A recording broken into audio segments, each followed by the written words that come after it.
10 பேரை கூட பார்த்துக்க முடியாத அளவுக்கு ஒரு மேனேஜ்மெண்ட் இருக்கு அப்படின்னா, இல்ல கவனிக்க முடியலன்னா என்ன ஸ்கூல் நடத்துறாங்க?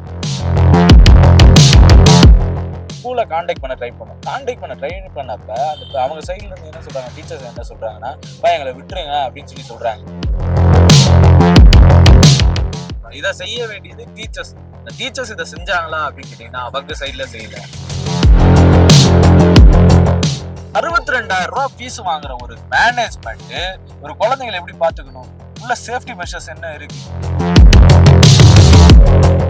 அவங்க 3 பேருக்குள்ள இருந்தாங்க. சின்ன சின்ன சண்டை, சின்ன பசங்களுடைய சண்டை அடிச்சு அந்த பையனை டேபிள்லயே அடிச்சிருக்காங்க. கூட இருந்த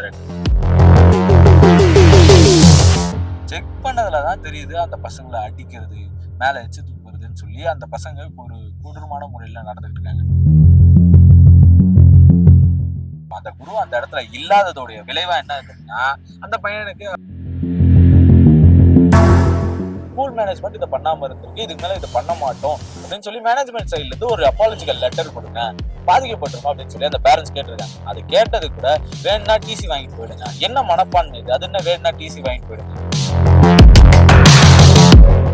எங்கெங்கயோ போய் ஆய்வு பண்றன்ற பேர்ல எங்கெங்கயோ போய் என்னென்னவோ ஆய்வு பண்ணிட்டு இருக்காங்கல்ல, இதெல்லாத்தையும் வந்து ஆய்வு பண்ணுங்க. இங்க என்ன நடக்குதுன்னு பாருங்க. வணக்கம் மக்களே. அதாவது நம்ம இப்ப நிக்கிற இடம் எதுன்னு பாத்தீங்கன்னா, வேசார்பாடி ஸ்டீபன்சன் ரோட் கிட்ட. பின்னாடி வந்து பாத்தீங்கன்னா லிட்டில் மில்லியனம் ஸ்கூல் அப்படின்னு சொல்லிட்டு ஒரு ஸ்கூல் இருக்கு. இந்த ஸ்கூல்ல கிட்டத்தட்ட எல்கேஜி யூகேஜி படிக்கிற பசங்களுக்கு 62,000 ரூபாய் வரைக்கும் ஃபீஸ் வாங்குறாங்க. 62,000 ரூபாய் ஃபீஸ் வாங்குற அளவுக்கு இங்க என்னடா சொல்லி தராங்கன்னா, உள்ள இருக்கிற ஃபெசிலிட்டிஸ் எல்லாமே நல்லா இருந்துச்சு. இப்ப இந்த இடத்துல என்ன அப்படின்னு கேட்டீங்கன்னா, கலைவாணி அப்படின்றவங்க ஒரு பேரண்ட் வந்து இந்த இடத்துல அவங்க குழந்தைய வந்து எல்கேஜில இருந்து சேர்த்து படிக்க வச்சுட்டு இருந்திருக்காங்க.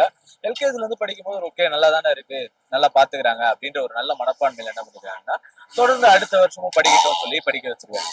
படிக்க வச்சிருக்கும் போது அவங்களுடைய மெடிக்கல் இஷ்யூ காரணமாகவும் அவங்க பிரெக்னன்சியா இருக்கிற காரணத்தினால அவங்க இந்த இடத்துல இருந்து சரியா குழந்தைய கவனிச்சிக்க முடியாத, வெறும் டீச்சர்ஸ் கிட்ட பொறுப்பா பாத்துக்கிறாங்களே அப்படின்ற ஒரு நம்பிக்கையில இந்த இடத்துல அந்த டீச்சர்ஸ் கிட்ட விட்டு போயிருக்காங்க. அப்படி டீச்சர்ஸ் கிட்ட விட்டு போனதுக்கு அப்புறம் இந்த ஸ்கூல் உள்ள என்ன நடந்துன்னு பாத்தீங்கன்னா, சின்ன பசங்க ஒருத்தருக்கு ஒருத்தர் அடிச்சுக்கிட்டு இருந்திருக்காங்க. அடிக்கிறது தொடர்ந்து இது 1 மாசத்துக்கு மேல தொடர்ந்து நடந்துகிட்டு இருக்கு. அந்த 3 பேர் மட்டும் அந்த ஆக்டிவாவே இருக்கிறது. அதுல குறிப்பா அந்த பையனை மட்டும் அவங்க பையன் சொல்லக்கூடிய பேர் மென்ஷன் பண்ண விரும்பல. அந்த பையனை மட்டும் குறிப்பா தாக்கியிருக்காங்க. தாக்கிட்டே இருக்கு. இது 1 நாள் 2 நாள் இல்ல, தொடர்ந்து 1 மாசத்துக்கு மேல நடக்குது. இந்த 1 மாசம் தொடர்ந்து நடக்கிறதுனாலே என் வீட்டுல வந்து பையனும் கம்ப்ளைண்ட் பண்ணிருக்கான். இப்படி கம்ப்ளைண்ட் பண்ண அவங்க இங்கேயும் பாத்துக்க முடியாம அங்கேயும் பாத்துக்க முடியாம இருக்கக்கூடிய அவங்களுடைய மன கஷ்டத்துல இருக்கக்கூடிய ஹெல்த் இஷ்யூல என்ன பண்றாங்க அப்படின்னு பாத்தீங்கன்னா, உடனே அவங்க டீச்சர்ஸ் கிட்ட சொல்லுங்க அப்படின்னு சொல்லியிருக்காங்க. அந்த பையனோட பாட்டியும் வந்து இங்க பார்த்து பேசியிருக்காங்க, சொல்லியிருக்காங்க, கம்ப்ளைண்ட் ரைஸ் பண்ணியிருக்காங்க. ஓகே பாக்குறோம்னு சொல்லிட்டு அவங்க கண்டுக்காமலே இருந்திருக்காங்க. அப்படி கண்டுக்காம இருந்ததோட விளைவா என்ன ஆயிடுச்சு அப்படின்னா, அவங்க 3 பேருக்குள்ள இருந்த அந்த சின்ன சின்ன சண்டை, சின்ன பசங்களுடைய சண்டை அடிச்சு அந்த பையனை டேபிள்லயே அடிச்சிருக்காங்க. கூட இருந்த 2 சக மாணவர்கள் டேபிள்ல அடிச்சதும் அந்த பையனுக்கு ரத்தம் அதிகமா போயிருக்கு. அப்படி ரத்தமா அதிகமா போயிருக்கு. ஃபர்ஸ்ட் எய்டுக்கு என்ன பண்ணிருக்காங்க, ஃபர்ஸ்ட் எய்டுக்கு உள்ள என்ன வச்சிருக்காங்க, ஒரு நர்ஸ் கூட இருக்கணும். அப்படி நர்ஸ் கூட இருக்காங்களா அப்படின்னு சொல்லி கேட்டீங்கன்னா அதுவுமே பெரிய சந்தேகமா தான் இருக்கு. ஃபர்ஸ்ட் எய்டுக்கு இவங்க என்ன பண்ணிருக்காங்கன்னா, வெறும் ஐஸ் பேக்ஸ் கொடுத்துருக்காங்க.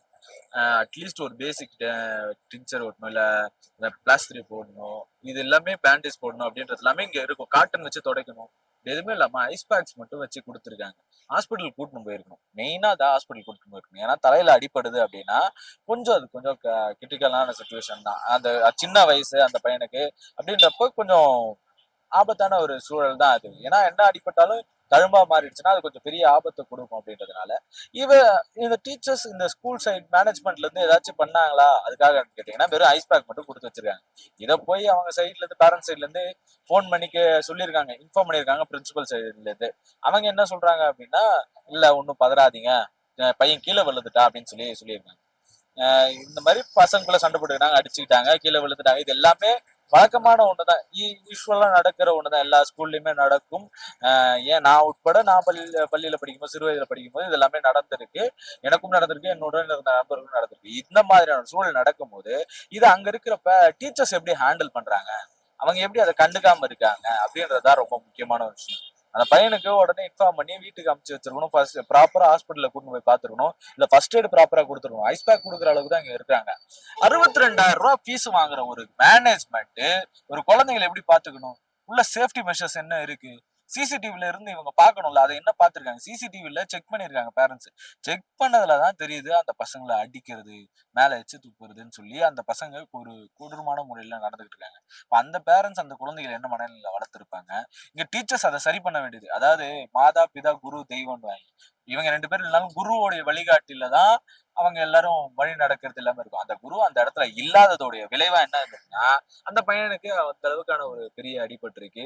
அது எல்லாத்தையும் தாங்கக்கூடிய சக்தியில அவன் பொறுத்துக்க முடியாம, அவனுடைய மனநிலை எப்படி மாறும் அப்படின்றத யோசிச்சு பாருங்க. அந்த பேரண்ட்ஸோட அந்த பையனுடைய மனநிலை என்னவா மாறும்? இப்ப வேற ஸ்கூல் போறான், வேற இடத்துல மாறி போறான் அப்படின்னா, அவனோட மனநிலை பசங்களோட பழகுனா அவங்க அடிப்பாங்க, சண்டை போடுவாங்க, கிண்டல் பண்ணுவாங்க. இப்படியான ஒரு மனநிலைக்குள்ள போயிடுவான். ஒரு குழந்தைன்றது சாதாரண விஷயம் கிடையாது. இப்ப அந்த குழந்தைகளை கண்டிக்கணும்ன்றது எந்த அளவுக்கு ரொம்ப முக்கியமான ஒரு விஷயம் பாத்தீங்கன்னா, கண்டிச்சாதான் அவன் ஃபியூச்சர்ல இதை தொடராம இருப்பான்.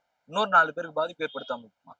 இந்த பையனுக்கு தைரியம் கொடுத்தாதான் அதெல்லாம் ஒண்ணும் இல்லப்பா அப்படின்னு சொல்லி இந்த பையனுக்கு தைரியம் கொடுத்தாதான் நாளைக்கு ஃபியூச்சர்ல ஏதாச்சும் ஒரு ப்ராப்ளம், இந்த சமூகத்தை சார்ந்த ஒரு பிரச்சனை, அதை இவன் சந்திக்கணும், இந்த சமூகத்துக்காக அவன் இயங்கணும் அப்படின்னா அவனுக்கு இது எல்லாத்துக்கும் தைரியம் கொடுக்கணும். இதை செய்ய வேண்டியது டீச்சர்ஸ். இந்த டீச்சர்ஸ் இதை செஞ்சாங்களா அப்படின்னு கேட்டீங்கன்னா அவங்க சைட்ல செய்யல.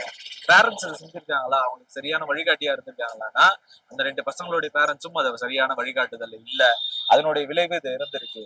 சரி, அவன் பசங்க என்னதான் சொல்லு பேச்சு கேட்காம அது சின்ன பிள்ளைங்கப்பா அடிச்சுக்கம்பா அப்படின்னு நம்ம 1000 சொன்னாலும் சரி, டீச்சர்ஸ் இருந்து கவனிச்சிருக்கணும். ப்ராப்பரான ஒரு வேலை அவங்கள கவனிச்சிருந்தாதான் இந்த பசங்களுக்கு இப்படியான ஒரு அசம்பாவிதம் நடக்காம இருந்திருக்கும். பசங்களுடைய மென்டாலிட்டிய சோதிச்சு பாக்குறது பெரிய விஷயமா இருக்கு. சின்ன பிள்ளை 2 வயசு 3 வயசுல எடுத்துன்னு வந்து ஸ்கூல்ல சேர்த்துடுறாங்க. ஒரு டைம்லாம் மூக்க தொட்டணும், தலையை சுத்தி மூக்க தொட்டாதான் ஸ்கூல்ல சேர்ப்பேன்னு இருந்தாங்க. ஓடி ஆடி விளையாடக்கூடிய வயசு. இப்படி ஓடி ஆடி விளையாடுற வயசுலயே அந்த குழந்தை இப்படி ஒரு மனநலம் பாதிக்கப்படுற லெவலுக்கான ஒரு பிஹேவியர் கொடுத்தாங்க. எப்ப நமக்காக யாரும் பார்க்க மாட்டாங்க அப்படின்ற ஒரு பிஹேவியரை, ஒரு செயல்பாடுகளை கொடுத்துட்டாங்கன்னா அந்த குழந்தையோட மென்டாலிட்டி சுத்தமா மாறிடும். ஃபியூச்சரே பாதிப்புக்குள்ளாகும்.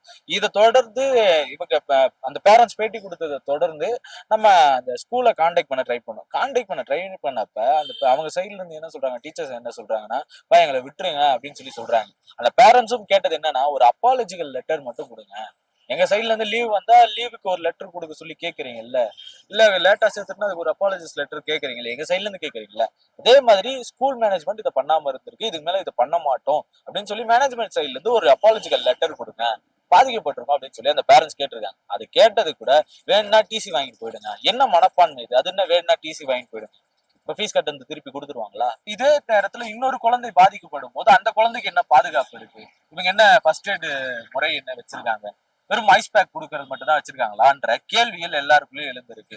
அந்த டீச்சர்ஸை கான்டாக்ட் பண்ண சைட்ல இருந்து அவங்க கிட்ட கேட்டது என்னன்னா, எங்களை விட்டுருங்க, எதுவும் கேட்காதீங்க அப்படின்னு சொல்லி அவங்களும் தவிர்க்க தான் பாக்குறாங்களே தவிர அதை பத்தி ப்ராப்பரான ஒரு இன்ஃபர்மேஷன் இல்ல, நீங்க ஏதாச்சும் பாக்கலையா அப்படின்னு சொல்லி என்ன மிஸ்டேக் மேனேஜ்மெண்ட் சைட்ல இருந்து டீச்சர்ஸ் இல்ல, 10 பேர் தான் இருக்கிறாங்களா அந்த கிளாஸ்ல, 10 பேரை கூட பாத்துக்க முடியாத அளவுக்கு ஒரு மேனேஜ்மெண்ட் இருக்கு அப்படின்னா, இல்ல கவனிக்க முடியலன்னா என்ன ஸ்கூல் நடத்துறாங்க, இந்த மாதிரியான ஸ்கூலுக்கு என்ன மாதிரியான பர்மிஷன்ஸ் கொடுக்குறாங்க, எந்த அடிப்படையில பர்மிஷன்ஸ் கொடுத்துருக்காங்க, இந்த எங்கெங்கயோ போய் ஆய்வு பண்றன்ற பேர்ல எங்கெங்கயோ போய் என்னென்னவோ ஆய்வு பண்ணிட்டு இருக்காங்கல்ல, இதெல்லாத்தையும் ஆய்வு பண்ணுங்க. இங்க என்ன நடக்குதுன்னு பாருங்க.